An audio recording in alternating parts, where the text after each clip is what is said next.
नमस्कार दोस्तों, आज हम पढ़ने वाले हैं सेंटेंस के बारे में। सेंटेंस क्या होता है और इसके पार्ट्स कितने होते हैं, इसके बारे में हम इस वीडियो में जानने वाले हैं। देखिए, है ये बहुत छोटी चीज़, लेकिन ये है बहुत ज़रूरी हमारे लिए। ज़रूरी इसलिए है क्योंकि कुछ भी हम लिखते या बोलें, कुछ भी अगर लिखते हैं या बोलते हैं तो हम सेंटेंस का ही यूज उसमें करते हैं। बिना सेंटेंस के हम कुछ भी लिखते या बोलते नहीं हैं।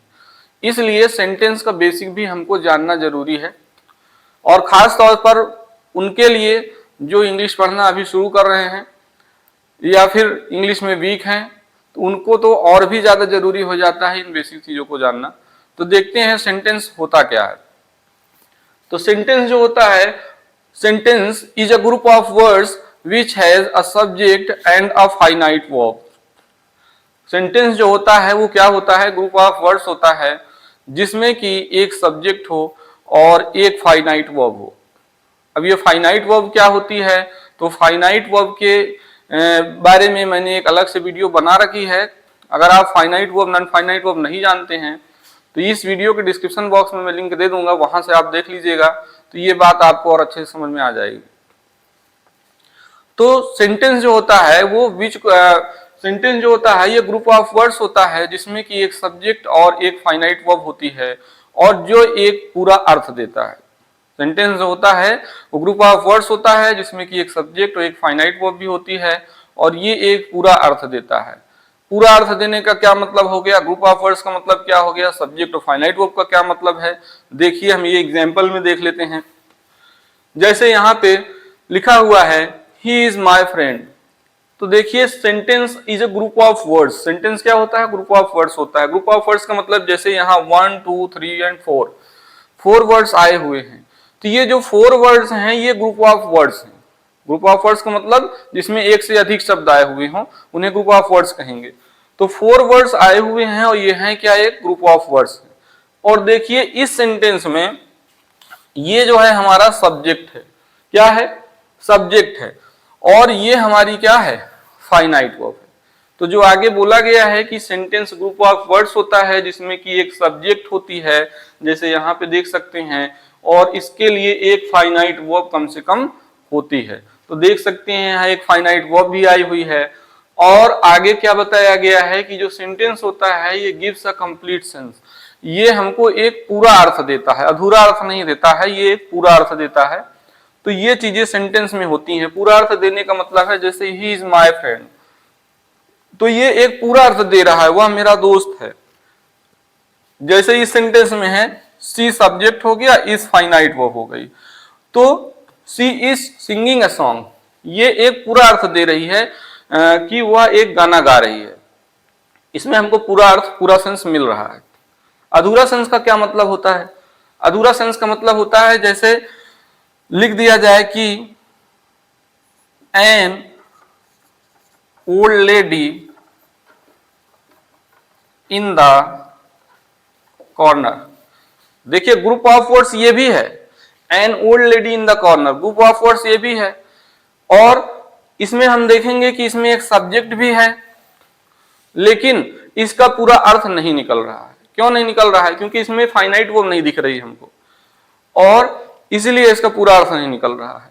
तो पूरा अर्थ निकलने का मतलब जैसे इधर है कि ही इज माई फ्रेंड, वह मेरा फ्रेंड है, इसका एक पूरा अर्थ निकल रहा है। सी इज सिंगिंग अ सॉन्ग, इसका भी पूरा अर्थ निकल रहा है। तो सेंटेंस क्या होते हैं, ग्रुप ऑफ वर्ड्स होते हैं। जैसे यहाँ पे देख सकते हैं ग्रुप ऑफ वर्ड्स हैं और जिसमें एक सब्जेक्ट और एक फाइनाइट वर्ब कम से कम होती है। जैसे इसमें एक सब्जेक्ट एक फाइनाइट वर्ब आ रही है, और ये एक कंप्लीट सेंस देते हैं। कंप्लीट सेंस देने का मतलब जैसे इधर कंप्लीट सेंस दे रहा है। इनकम्प्लीट सेंस कब देते हैं, इनकम्प्लीट सेंस तब देते हैं जब ये जितनी चीजें सेंटेंस के लिए बोली गई हैं ये इनमें से कोई चीज मिस हो जाए। जैसे यहाँ पे देखिए फाइनाइट वर्ब मिस हो गई तो कंप्लीट अर्थ नहीं देगा। या फिर इनकम्प्लीट अर्थ कब दे सकता है, जब ये जो सेंटेंस के ग्रुप ऑफ वर्ड्स हैं इनको सही ऑर्डर में ना लिखा जाए। सही ऑर्डर का मतलब क्या है, तो सही ऑर्डर का मतलब है कि सेंटेंस के लिए ग्रुप ऑफ वर्ड्स का भी होना जरूरी है, सब्जेक्ट और फाइनाइट वर्ब का भी होना जरूरी है, कंप्लीट सेंस का भी निकलना जरूरी है, लेकिन इससे भी ज्यादा जरूरी है कि ये जो ग्रुप ऑफ वर्ड्स हैं ये एक सही ऑर्डर में सेंटेंस में रखे गए हों। सही ऑर्डर का मतलब हो गया, जैसे हम अगर असर्टिव की बात करें तो असर्टिव का जो मेन फॉर्मेट होता है सेंटेंस को लिखने का, उसमें सबसे पहले हम सब्जेक्ट लिखते हैं, फिर वर्ब को लिखते हैं, और फिर अगर ऑब्जेक्ट आया है तो ऑब्जेक्ट को लिखते हैं, या फिर other words other parts of speech जो आए होते हैं उनको अकॉर्डिंग टू द रूल्स लिखते हैं। तो ये बेसिक फॉर्मेट होता है। तो जब इस फॉर्मेट में ग्रुप ऑफ वर्ड्स को लिखेंगे, जैसे यहां देखिए सब्जेक्ट आया हुआ है, वर्ब आई हुई है, उसके बाद ये क्या है, कॉम्प्लीमेंट आया हुआ है। कॉम्प्लीमेंट का मतलब जब सेंटेंस में ऑब्जेक्ट ना हो, यहाँ पे जो वर्ब है वो इंट्रांसिटिव है, और तो इंट्रांसिटिव वर्ब के बाद जो चीजें लिखी जाएंगी वो कॉम्प्लीमेंट बोली जाएंगी। तो जैसे यहाँ पे ये कॉम्प्लीमेंट है, तो सब्जेक्ट वर्ब और फिर कॉम्प्लीमेंट, और यहां भी देख सकते हैं सी सिंगिंग सॉन्ग, तो सब्जेक्ट हो गया और वर्ब आ गया उसके बाद, और ऑब्जेक्ट है तो ऑब्जेक्ट यहां लिखा गया है। तो इनका सही ऑर्डर क्या है, पहले सब्जेक्ट फिर वर्ब फिर ऑब्जेक्ट। जब इस ऑर्डर में लिखेंगे तब एक कंप्लीट सेंस निकलता है। तो सबसे पहले सही ऑर्डर में लिखने का मतलब है हम सबसे पहले सब्जेक्ट को लिखते हैं। यहाँ ऑर्डर उल्टा हो गया है तो सेंस सही नहीं आ रहा है। तो सबसे पहले सब्जेक्ट को लिखते हैं तो हम सब्जेक्ट को लिख देंगे, तो यहाँ लिख देंगे ही, और उसके बाद वर्ब को लिखते हैं तो वर्ब लिख देंगे ही इज, और उसके बाद जो कॉम्प्लीमेंट आया है उसको लिख देंगे ही इज माय फ्रेंड। जब ऐसे लिखेंगे तो इस तरह का ये सेंटेंस बन गया और इसका एक कंप्लीट सेंस भी निकल जाए। तो ये सेंटेंस के बारे में हो गया। अब बारी है कि जो सेंटेंस होता है ये तो हमने समझ लिया, सेंटेंस के पार्ट्स कितने होते हैं। तो जब बच्चों से पूछा जाता है सेंटेंस के पार्ट्स कितने होते हैं, तो कोई 4 बताता है, कोई 5 बताता है। क्यों ऐसा बताते हैं, क्योंकि वो कंफ्यूज रहते हैं पार्ट्स और काइंड्स में। सेंटेंस का जब पार्ट्स पूछा जाए तो ये एक अलग चीज है, और जब काइंड्स पूछा जाए तो ये अलग चीज है। सेंटेंस के जब हम पार्ट्स की बात करेंगे तो पार्ट्स मतलब भाग से है, यानी सेंटेंस को हम कितने भाग में बांट सकते हैं। तो हम सेंटेंस को 2 पार्ट्स में डिवाइड कर सकते हैं, एक को बोलते हैं सब्जेक्ट, एक को बोलते हैं प्रेडिकेट। और जब हम काइंड्स की बात करेंगे तो काइंड्स का मतलब हो गया कि सेंटेंस कितने प्रकार के लिखे जा सकते हैं या कितने प्रकार के होते हैं सेंटेंस। तो वो जो काइंड्स होते हैं वो अलग मैटर है, उसमें हम 5 प्रकार के सेंटेंसेस को देखते हैं। तो जो सेंटेंस के काइंड्स हैं उसके लिए एक अलग से वीडियो बनाई जाएगी, उसमें डिटेल में हम पढ़ेंगे। यहाँ पे हमको पढ़ना है सेंटेंस के बारे में और उसके पार्ट्स के बारे में। तो सेंटेंस तो हमने देख लिया, अब हमको पढ़ना है सेंटेंस के पार्ट्स जो होते हैं वो कितने होते हैं और उनको क्या कहते हैं, और हम सेंटेंस में उनको पहचानेंगे कैसे। यानी सेंटेंस के 2 पार्ट्स होते हैं, एक होता है सब्जेक्ट और दूसरा होता है प्रेडिकेट। अब सब्जेक्ट हम किसे कहेंगे और प्रेडिकेट किसे कहेंगे, तो पहले हम इसको कॉन्सेप्ट के मेथड से जान लेते हैं। तो सब्जेक्ट जो होता है वो सेंटेंस में ऐसा पार्ट्स होता है जो सेंटेंस में किसी एक्शन को कर रहा होता है, या फिर सेंटेंस में एक्शन नहीं हो रहा है। तो फिर सब्जेक्ट जो होता है वो ऐसा पार्ट्स होता है जिसके विषय में कोई हमें जानकारी दी जा रही हो, जिसके विषय में कोई सूचना दी जा, इंफॉर्मेशन दी जा रही हो। जैसे राम इज माय फ्रेंड, यहाँ पे जो सब्जेक्ट है राम, यहाँ पे सब्जेक्ट कौन है, राम है। राम के विषय में यहाँ कुछ बताया जा रहा है कि राम इज माय फ्रेंड, तो ये सब्जेक्ट है। यू आर प्लेइंग क्रिकेट, इसमें सब्जेक्ट कौन है, यू है। यहाँ एक्शन हो रहा है खेलने का, और इस एक्शन को कौन कर रहा है, यू कर रहा है, तो यू सब्जेक्ट है। और इस सेंटेंस में an old lady was standing the corner, इसमें सब्जेक्ट क्या है, आप थोड़ी देर के लिए अपने से सोचिए कि इसमें सब्जेक्ट क्या हो सकता है। तो आप में से कुछ लोग ये कहेंगे कि इसमें लेडी सब्जेक्ट है, जबकि यहाँ पे ये पूरा सब्जेक्ट है, लेडी सब्जेक्ट नहीं है अकेले। यहाँ पे सब्जेक्ट क्या है, एन ओल्ड लेडी पूरा है। तो ये जो सब्जेक्ट है इसमें लेडी क्या है, पार्ट्स ऑफ स्पीच में एक नाउन है, और नाउन सेंटेंस में काम सब्जेक्ट का कर सकता है, तो यहाँ सब्जेक्ट का काम कर रहा है। लेकिन एडजेक्टिव ये है ना, ये एडजेक्टिव है, तो एडजेक्टिव का काम तो नाउन को क्वालिफाई करना होता है ना। तो नाउन के लिए जब ये आएगा तो नाउन के पहले आ सकता है, ये जरूरी थोड़े है कि ये आप अकेले सब्जेक्ट बोल दिया जाए। यहाँ ये नाउन के लिए आया है तो नाउन के साथ में ही इसको बोला जाएगा, नाउन से अलग नहीं बोला जाएगा। इसी तरह आर्टिकल जो होता है वो नाउन के लिए आता है, तो एन ओल्ड लेडी पूरा सब्जेक्ट बोला जाएगा। तो इससे कंफ्यूज मत होइएगा कि सब्जेक्ट हम किसी एक ही शब्द को कहते हैं। अक्सर जो हमें नाउन दिखता है उसी को सब्जेक्ट बता देते हैं। नाउन सब्जेक्ट का काम जरूर करता है, लेकिन जब वो सेंटेंस में आता है तो उसके साथ अगर और भी कुछ पार्ट्स ऑफ स्पीच लग सकते हैं तो हम सबको साथ में सब्जेक्ट बोलेंगे। तो ये सब्जेक्ट हो गया। तो सब्जेक्ट एक से अधिक शब्द के भी होता है। और प्रेडिकेट क्या होता है?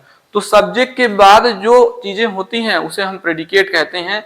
और प्रेडिकेट सेंटेंस में ऐसा पार्ट होता है जिसमें सब ये बताया जाता है कि सब्जेक्ट क्या कर रहा है या फिर सब्जेक्ट के विषय में कौन सी इंफॉर्मेशन दी जा रही है। जो पार्ट हमें ये बताएगा उसे हम प्रेडिकेट कहेंगे। जैसे यहाँ पे एक्शन हो रहा है खेलने का, लेकिन ये बात हमको किस पार्ट से पता चली? वर प्लेइंग क्रिकेट से पता चली।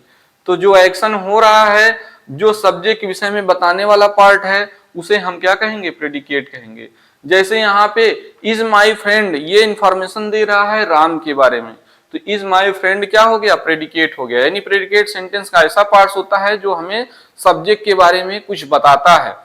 या फिर कोई एक्शन हो रहा है तो उस एक्शन के बारे में हमको पता चलता है जिस पार्ट से, उस पार्ट को हम प्रेडिकेट कहते हैं। जैसे यहाँ पे an old lady was standing in the corner, यहाँ पे was standing in the corner क्या है? ये प्रेडिकेट है। तो इस तरह से हमने देखा कि सब सेंटेंस जो होता है उसके दो पार्ट्स होते हैं, सब्जेक्ट और प्रेडिकेट। सब्जेक्ट क्या होता है, प्रेडिकेट क्या होता है, कॉन्सेप्ट से हमने समझ लिया। अगर देखिए सेंटेंस के दो पार्ट होते हैं, सब्जेक्ट और प्रेडिकेट। अगर आप इनमें से कोई एक पार्ट ट्रिक के माध्यम से जान जाएं तो दूसरा तो ऑटोमेटिकली पता ही चल जाएगा। तो मैं यहाँ आपको प्रेडिकेट वाला जो पार्ट है इसको बताने की एक ट्रिक बता रहा हूं कि इसको आप तुरंत जान जाएंगे, लेकिन इस ट्रिक को अप्लाई करने के लिए आपको वर्ब की बेसिक जो जानकारी है वो होना जरूरी है। तो अगर आपको वर्ब की बेसिक जानकारी नहीं है तो मेरे इसी चैनल पे प्लेलिस्ट में, वर्ब वाली प्लेलिस्ट में जाके आप वर्ब का बेसिक देख लीजिए। जहाँ पे मैंने ये बताया है कि वर्ब जो होती है वो दो तरह की होती है, हेल्पिंग वर्ब, मेन वर्ब। और हेल्पिंग वर्ब भी दो तरह की होती है, primary helping verb, model helping verb. तो वो वाली वीडियो देख लीजिएगा, और नहीं तो उस वीडियो का लिंक मैं इस वीडियो के डिस्क्रिप्शन बॉक्स में भी दे दूंगा, वहां से भी आप देख सकते हैं। तो प्रेडिकेट बताना बहुत ही आसान है, बस आपको करना क्या है, सेंटेंस में आपको ये देखना है कि वर्ब कहाँ पे दिख रही है। जहां पे वर्ब दिख जाए, जैसे यहाँ पे इज दिख रहा है, जहां पे वर्ब दिख जाए उससे आगे का जो पूरा पार्ट होता है वो प्रेडिकेट होता है। जैसे यहाँ इज दिख गई तो इज माई फ्रेंड पूरा क्या है? प्रेडिकेट है। अब जो बाकी बच रहा है वो सब्जेक्ट है। इसी तरह इसमें है वर प्लेइंग क्रिकेट, यहाँ वर दिख गया तो ये पूरा पार्ट हमारा प्रेडिकेट है, तो जो बाकी बच रहा है वो सब्जेक्ट है। इसी तरह an old lady was standing in the corner, यहाँ पे वॉज दिख गया तो was standing in the corner क्या है? पूरा प्रेडिकेट है, और बाकी बचा जो वो सब्जेक्ट है। अब असर्टिव सेंटेंस में इस ट्रिक से आप तुरंत बता ले जाएंगे, लेकिन अगर सेंटेंस इंट्रोगेटिव हो गया तो भी आपको कंफ्यूजन हो सकता है। तो उस कंफ्यूजन को दूर करने का भी एक ट्रिक है। इंट्रोगेटिव सेंटेंस में अगर सब्जेक्ट प्रेडिकेट बताना है तो या तो आप उस सेंटेंस को असर्टिव बना लीजिए, तो वैसे भी पता चल जाएगा। असर्टिव नहीं बना सकते हैं तो आप अगर इधर की प्रैक्टिस हो जाएगी तो असर्टिव बिना बनाए ही आप बता सकते हैं, डायरेक्ट देखकर भी इंट्रोगेटिव सेंटेंस में सब्जेक्ट क्या है, प्रेडिकेट क्या है। आप ऐसे भी इमेजिन कर सकते हैं इंट्रोगेटिव सेंटेंस को अपने माइंड में असर्टिव बना करके। तो इस तरह से हमने सेंटेंस के बारे में पढ़ा कि सेंटेंस क्या होते हैं और इसके पार्ट्स कितने होते हैं।